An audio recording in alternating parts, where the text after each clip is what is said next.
Yo, what's going on, everybody? It is Straight to Boston here, aka the King of Boston. Today, we are back for episode number 9 of my Jim Lowry Road to the Show series here on MLB 15 The Show, and today we have got a little audio clip. Catfish Lowry is in the glow, and he's just one of those lucky guys born to play baseball. He's been as solid as you can get ever since becoming a big leaguer, doing everything his club has asked and then some. So you can see Lowry's performances so far garnering high praise from the likes of Matt Vasgersian, but we're taking on the Oakland Athletics today. We're going up against Scott Kazmir. It's a nice little pitching matchup right there. Kazmir has been a fantastic pitcher ever since coming over to the A's, really ever since coming back with the Indians a couple years ago. But we are getting this game started with a little, I think that was a changeup to Ben Zobrist that he smacks into right field, and that is going to be a double off the wall for the former Tampa Bay Ray, the former utility man. And now with the man on first and third and one out, Josh Reddick's going to hit one to left. That will be stabbed by Travis Schneider, but here comes the runner. Ben Zobrist will come home and score from third, so that will give the A's the first run of the ball game, and they get 1-0 Oakland. So an RBI sac fly for Josh Reddick. Now Billy Butler up with 2 men out. He's going to hit one high and deep to left center field, and that is going to get caught by Travis Schneider, showing off some good range out in left field and even saving the day. That maybe could have gotten a run home if that got down. But Mark Canha up now in the top of the second with the 1-1 count, bottom of the second, excuse me. He gets hit on the what was that, the shoulder or something right there. That is our first hit batsman in our major league career.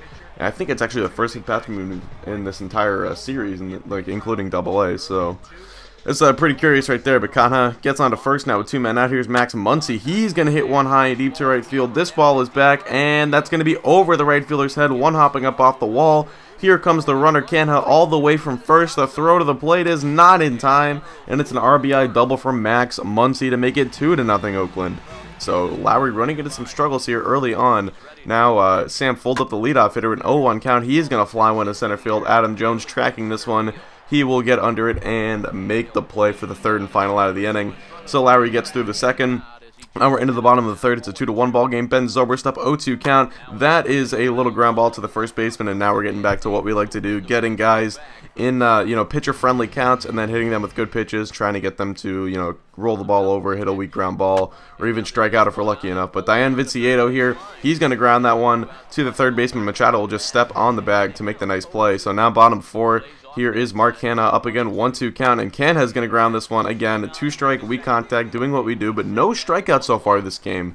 As you can see, the K counter has yet to appear. Sam fold up 0-2 count. He's going to loop one into left. That one is going to be caught actually by Manny Machado. It wasn't quite as deep as I thought it was off the barrel of the bat right there. But now we're into the bottom of the fifth. So Lowry's done a good job settling down so far. He's got Zobrist in the 1-1 count. And Zobrist to deep left center field.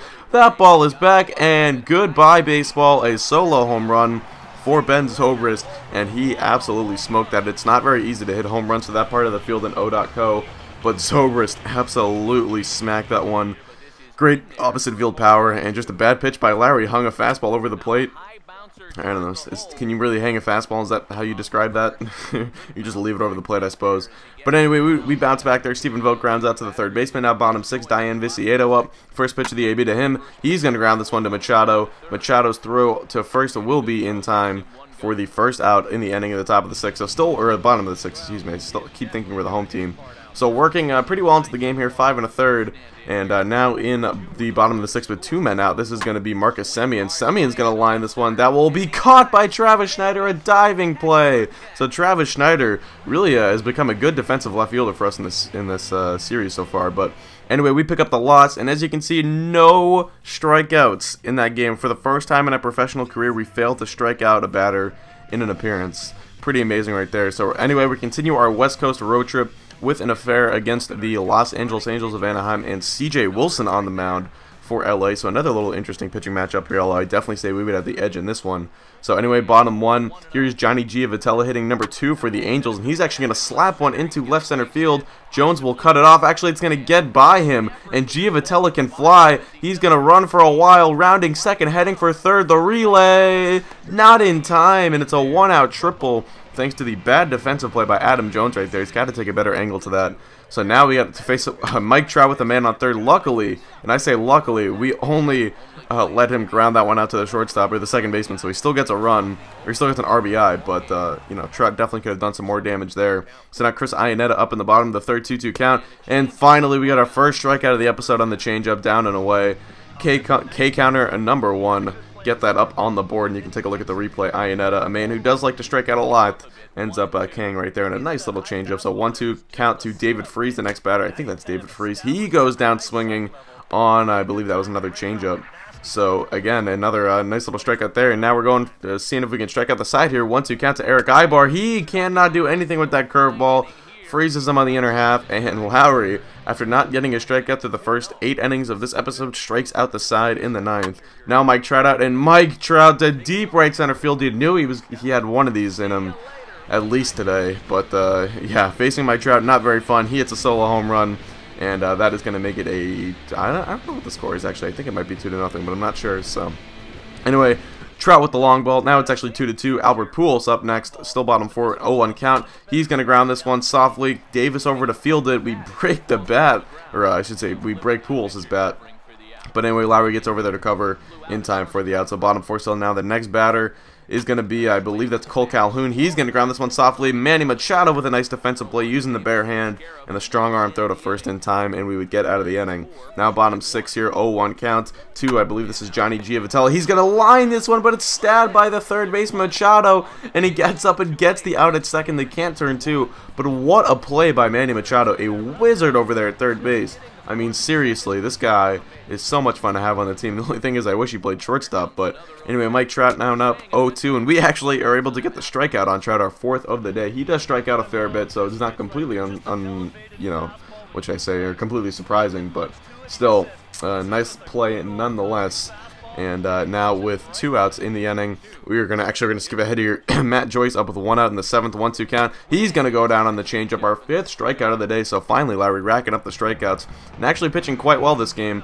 Only allowed 2 earned runs so far. Bottom 7, 2 outs, 2 men on. This is gonna be a fly ball to right, and that will be caught by the right fielder Jimmy Paredes, and that would do it for Lowry. So a pretty nice day. We end up getting the no decision as that game would be decided later on, but 7 innings, 2 earned runs on 6 hits, 5 strikeouts, no walks. I'd certainly take that every time out if I could. So anyway, we've got one more game in this episode, and this is going to be a rematch with Oakland in Baltimore this time around, so we will get to face this lineup again. And it's a lineup that, like I said, did some damage on us the first time around. We'll see what they can do this time. It's going to be Jesse Chavez against Jim Lowry this time, so Chavez the converted reliever. Now top 1, 2 men on for Billy Butler. He's going to fly this one to center field, and you can see this was kind of an early telltale sign that it was not going to be the best day for Jim Lowry. Letting those 2 guys get on, running into some trouble early. And now Brett Lowry up 0-1 count in the top of the 2nd. Lowry's going to hit this one into left field for a base hit. So that's going to be a leadoff single for Lowry. Lowry now getting into some more trouble. Induced by Lowry. Can't really say that one too fast. But Dion Viciedo to deep left center field. That ball is back and gone. A 2-run home run. The former Chicago White Sox, the once released Chicago White Sox, now absolutely smokes that one to left field, and that is going to be a 2-run bomb to make it a 2-0 game.